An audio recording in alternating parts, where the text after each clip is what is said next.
Hello, আমি কয়েকটা দিন আগে ক্লাস নিচ্ছিলাম বাচ্চাদের। বিষয়টা ছিল লাইকেনের উপরে এবং সে সময় আমার স্টুডেন্টরা অনেকেই প্রশ্ন করছে যে ভাইয়া লাইকেনটা দেখতে কেমন? তো আমি আজকে সেই লাইকেনটাই দেখাচ্ছি যে আমি একটা অনেক বড় আম গাছের নিচে দাঁড়িয়ে আছি এবং দেখতেছি যে আম গাছে অনেক, অনেক বেশি লাইকেন মানে জন্মেছে।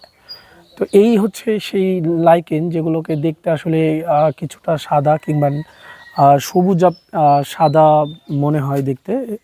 আসলে লাইকেন হচ্ছে একটি মিথজীবী সম্পর্ক শৈবাল এবং ছত্রাকের মধ্যে, এবং এই লাইকেন নামক মিথজীবী সম্পর্ক স্থাপনকারী শৈবালকে ফাইকোবায়ন্ট এবং আহ, ছত্রাককে মাইকোবায়ন্ট বলে থাকে।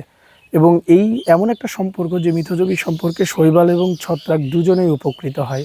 যেমন শৈবাল সালোক সংশ্লেষণ করে খাদ্য এবং অক্সিজেন সরবরাহ করে ছত্রাকের জন্য, আবার একইভাবে ছত্রাকও কার্বন ডাইঅক্সাইড এবং ছত্রাক তার হাইফি দিয়ে পুষ্টি, পানি ইত্যাদি পোষক দেহ থেকে সংগ্রহ করে শৈবালকে সরবরাহ করে থাকে।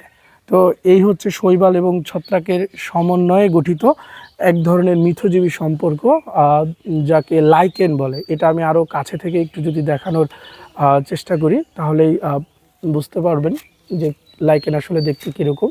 এবং লাইকেন সাধারণত স্যাপ্রোফাইটিক বা পরজীবী হয়ে থাকে, অন্য গাছের দেহে বা মৃত গাছের দেহে জন্মে থাকে। Thank you.